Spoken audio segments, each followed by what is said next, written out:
দফা তৈরি করেছিলাম। এই 9 দফা আমরা 18 জুলাই তৈরি করেছিলাম। গাইবানা জানাজা হয় এবং এই গাইবানা জানাজায় যে সামনে কফিনগুলো ছিল, এই কফিনগুলো ঢোকাতে আমাদের ওই দিনেই আমরা শপথ নিয়েছিলাম আমরা আমাদের এই আন্দোলনটাকে আর কোটার মধ্যে সীমাবদ্ধ রাখবো না। আমরা এই শহীদ শাহাদাতের রক্তের সাথে আমরা বেইমানি করবো না। ওই দিন রাতে আমরা ওই দিন এই পরিকল্পনা ছিল সন্ধ্যার পরেই আমরা প্রত্যেকটা হল ছাত্রলীগ মুক্ত করবো।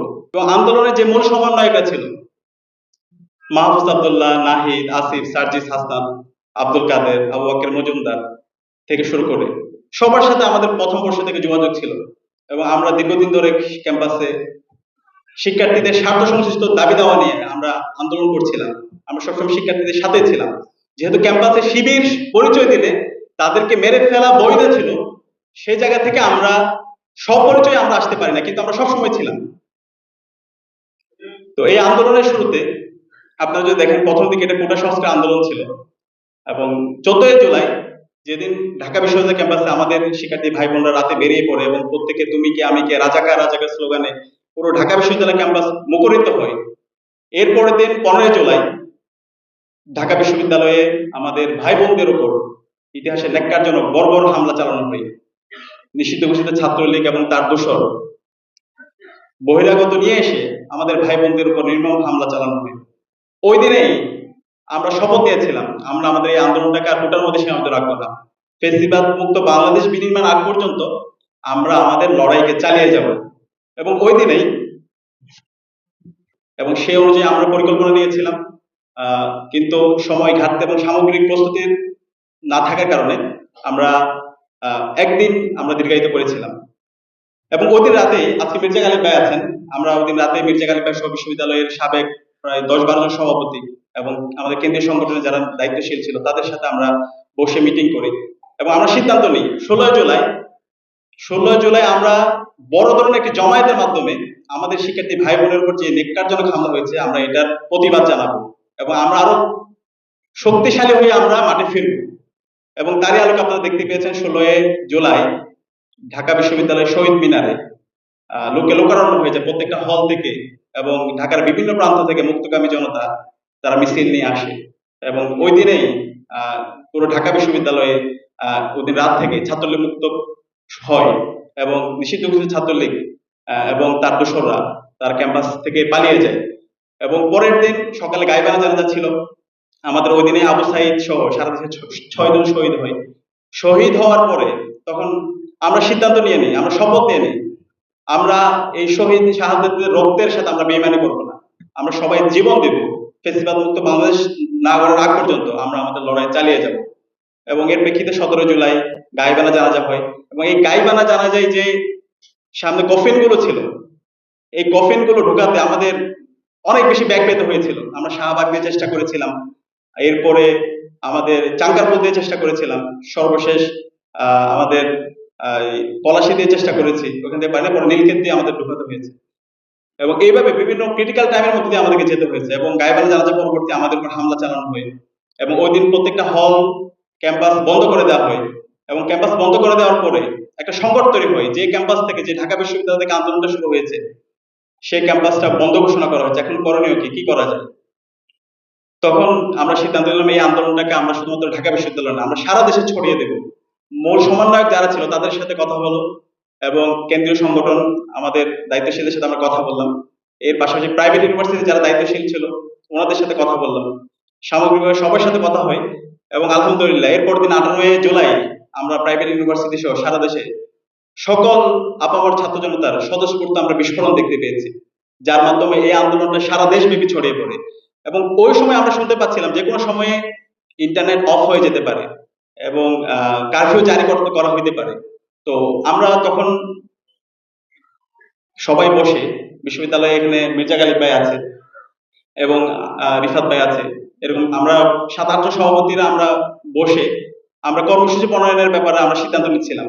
আমরা এমন একটি কর্মসূচি আমরা নির্ধারণ করব, এমন কর্মসূচি থাকবে যেখানে নেতা থাকুক আর না থাকুক কিন্তু আন্দোলন চলতে থাকবে এবং সেই আলোকে আমরা 9 দফা তৈরি করেছিলাম। এই 9 দফা আমরা 18 জুলাই তৈরি করেছিলাম এবং 9 দফা তৈরি করার পরে 19 জুলাই আপনারা জানেন কারফিউ জারি করা হয়েছিল, ইন্টারনেট ব্ল্যাক আউট, হঠাৎ করে ইন্টারনেট নাই, পুরো দেশে অন্ধকার, কি হচ্ছে কেউ কিছু বুঝতে পারছিল না।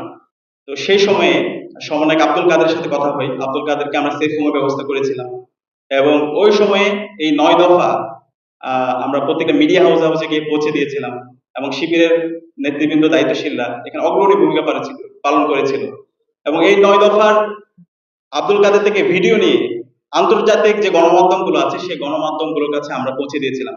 এবং আপনারা যদি এই 9 দফা দেখেন, এই 9 দফায় এমন ভাবে এটা তৈরি করা হয়েছে যে এই 9 দফাটা যদি মানা হয় তাহলে হাসিনার তার তার ক্ষমতা থেকে তার পদত্যাগ অবশ্য করতে হবে, তার ক্ষমতার মস্তক ভেঙে চুরমার হয়ে যাবে। এর পাশাপাশি দল হিসেবে তার কোন দলের অস্তিত্ব থাকবে না। এবং 9 দফার যে প্রথম দফা ছিল ছাত্র হত্যার দায় নিয়ে ফ্যাসিস্ট হাসিনাকে তাকে ক্ষমা চাইতে হবে, জাতির কাছে প্রকাশ্য ক্ষমা চাইতে হবে। তো এই 9 দফার মাঝে প্রথম দফায় কিন্তু এক দফার কথা বলা আছে, তাকে পদত্যাগ করতে হবে। তো এরপরে এই যে কথাগুলো বলছিলাম তখন ইন্টারনেট ব্ল্যাক আউটের সময় 19 তারিখ আমরা তখন এই 9 দফা পৌঁছাতে হবে প্রত্যেকটা মিডিয়া হাউসগুলোতে। তখন ডিজেফাই লোকরা বসে আছে, তখন আমাদের ক্যাম্পাস সাংবাদিক যারা আছে আমরা তাদের কাছাকাছি গিয়ে তাদের কাছে অফলাইনে ফোন দিয়ে তাদের কাছে 9 দফার যে লিফলেট ছিল সেটা আমরা পৌঁছে দিয়েছি।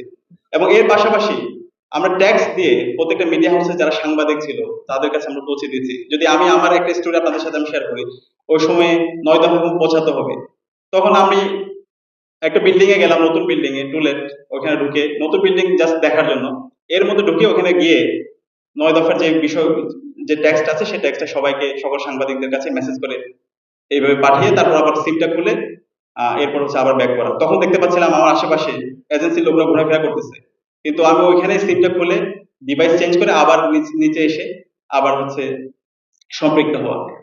এইভাবে আমাদের পুরো আন্দোলনটা 19 তারিখের পর থেকে 25 তারিখ পর্যন্ত যে ইন্টারনেট ব্ল্যাক আউট ছিল, এই সময়ে আপনারা জানেন পুরো আন্দোলন আমাদের সমন্বয়ক যারা ছিল তারা সবাই বেশিরভাগই তারা অনেকে গুম অবস্থায় ছিল, রিচ করা যাচ্ছিল না। এই পুরো আন্দোলনটাকে ইসলাম ছাত্র শিবিরের দায়িত্বশীল জনশক্তি এবং সামগ্রিক সারা দেশের সাথে সমন্বয় করার জন্য আমরা কাজ করেছিলাম। এবং ওই সময়ে প্রতিদিনই প্রেস রিলিজ আকারে আমরা 3টা 3:30টার দিকে আমরা প্রতিদিনই কর্মসূচিগুলো পাঠাতাম। 52 সমন্বয়কের তাদের প্রেস রিলিজ, 62 সমন্বয়কের প্রেস রিলিজ, এভাবে প্রতিদিন প্রেস রিলিজ গেছে। এবং এখন আমার যে একটা নাম্বার আছে সেই নাম্বার থেকে আমি প্রতিদিন সাংবাদিকদের কাছে আমি প্রেস রিলিজগুলো পাঠিয়েছিলাম। এখনো ক্যাম্পাস সাংবাদিক যারা আছে, বড় বড় মিডিয়া হাউসে যারা সাংবাদিক আছে তাদের কাছে সেগুলো ডকুমেন্টস হিসেবে আছে। তো ওই সময়ে যে ক্রিটিক্যাল টাইম, এখন আমরা যত সহজে বলছি, খুবই ক্রিটিক্যাল টাইমে আমরা এই কাজগুলো করেছি। এবং এখানে এই সময় যদি আমরা দেখতে পাই, আমরা আল্লাহ তাআলা আমাদেরকে লিড করার সুযোগ দিয়েছে। এবং এখানে আমরা যদি দেখতে পাই ওই সময়ে যাত্রাবাড়ি, মিরপুর, রামপুরা, বাড্ডা থেকে শুরু করে সারা দেশের স্বতঃস্ফূর্ত মুক্তিকামী জনতা তারা রাস্তায় নেমে পড়েছিল। তারা ফ্যাসিবাদ মুক্ত বাংলাদেশ বিনির্মাণের জন্য তাদের বুক তারা পেতে দিয়েছিল এবং তাদের শক্তির মাধ্যমে আজকে আমরা ফ্যাসিবাদ মুক্ত বাংলাদেশ পেয়েছি, আলহামদুলিল্লাহ। এবং ওই সময়ে যে ইন্টারনেট ব্ল্যাক আউট অবস্থায় ছিল, ওই সময় সারা দেশে অফলাইনে একটা নেটওয়ার্ক তৈরি করতে হবে। সে অফলাইনে নেটওয়ার্ক তৈরির কাজটা করেছিল আমাদের বিশ্ববিদ্যালয়ের সাবেক সভাপতি ছিল এবং কেন্দ্রের বর্তমান সাহিত্য সম্পাদক সিবগাতুল্লাহ ভাই। এবং এর পরবর্তীতে 25 তারিখের পরে আমাদের সবাই দেখা গেছে হচ্ছে মানে অনেকে হতাশ, আর সম্ভব না, হাসিনা টিকে গেছে, এখন আবার হচ্ছে আমাদের ক্যাম্পাসে ফিরতে হবে। অনেকের এই ধরনের বিভিন্ন ধরনের পরামর্শ আসছিল, কিন্তু আমরা শপথ দিলাম যে এতগুলো মানুষের জীবন গেল, প্রায় 600 থেকে 700 মানুষ শহীদ হলো, এই শাহাদাতের সাথে, এই শহীদদের সাথে আমরা বিট্রে করতে পারি না। ফেসিবাদ মুক্ত বাংলাদেশ বিনির্মাণ আগ পর্যন্ত আমরা আমাদের লড়াই চালিয়ে যাবো ইনশাআল্লাহ। সেখানে যদি আমি একজন থাকি, একাই আমরা লড়াই চালিয়ে যাবো ইনশাআল্লাহ। সে আলোকে আমরা তখন আমাদের মূল সমন্বয়ক যে 6 জন ছিল প্রথম স্তরের, আমরা যখন তাদেরকে গুম করে ফেলা হলো, তাদেরকে ডিবি কার্যালয়ে নিয়ে যাওয়া হলো, তখন দ্বিতীয় সারি যারা সমন্বয়ক ছিল আমরা তাদেরকে সেফ রুমের ব্যবস্থা করলাম। এবং ওই সময়ে আপনারা জানেন আল জাজিরার অনুসন্ধান ইনভেস্টিগেটিভ জার্নালিস্ট জুলকানান সাহিল ভাইও আমাদেরকে বিভিন্নভাবে হেল্প করেছিল। এবং দেশীয় এবং আন্তর্জাতিক বিভিন্ন সাংবাদিক, সুশীল সমাজের প্রতিনিধি, তাদের সাথে আমার রেগুলার যোগাযোগ হতো। এবং ওই সময় সিকিউরিটি কনসার্নের কারণে আমার নামটা আমি সালমান নামে আমি সবার সাথে যোগাযোগ করতাম, যেহেতু সামাজিক ব্যস্তি কোর্টের বিষয়গুলো মাথায় রাখতে হবে। তো সালমান নামে আমি সবার সাথে যোগাযোগ করতাম, অনেকের সাথে তখন যোগাযোগ করতো, তখন তাদেরকে আমরা সেফ রুমের ব্যবস্থা করেছিলাম। এবং প্রথম শহীদদের যে তালিকা প্রকাশ করা হয় স্টুডেন্ট এগেইনস্ট অপারেশন নামে একটি প্ল্যাটফর্ম থেকে আব্দুল হান্নান মাসুদ প্রেস কনফারেন্সের মাধ্যমে পেশ করেছিল, সেই তালিকাটা আমরা তৈরি করেছিলাম। 19 তারিখ থেকে 25 তারিখ পর্যন্ত আমরা প্রতিদিন আমাদের অনেকগুলো টিম আমরা ভাগ করে নিয়েছিলাম। তখন আমাদের একটা টিম তারা প্রত্যেকটা হাসপাতালে যেত, হাসপাতালে গিয়ে লাশের স্তূপ পড়ে আছে, সেখানে গিয়ে তাদের পরিচয় যতটুকু পারা যায় সেটা আমরা আইডেন্টিফাই করার চেষ্টা করতাম। এবং এই আলোকে আমরা তালিকা প্রকাশ করেছিলাম এবং এটাই ছিল সর্বপ্রথম শহীদদের তালিকা। এরপরে যে কর্মসূচিগুলো হয়েছে 2 তারিখ পর্যন্ত, প্রত্যেকটা কর্মসূচিগুলো সবার সাথে পরামর্শ করে, যতগুলো স্টেক হোল্ডার ছিল এখানে সকল অংশীজনদের সাথে পরামর্শ করে আমরা সার্বজনীনভাবে আমরা আমাদের কর্মসূচিগুলো প্রণয়ন করার চেষ্টা করতাম। এখানে যে remembering hour heroes, March for justice, চোখে এবং মুখে লাল কাপড় বেঁধে প্রতিবাদ জানানো, শোককে প্রতিহত করা, এইভাবে যতগুলো কর্মসূচি ছিল সবগুলো কর্মসূচিতে আমরা সবার সাথে পরামর্শ করে এবং সমন্বয়কদের সাথে পরামর্শ করে আমরা এগুলো নির্ধারণ করার চেষ্টা করতাম।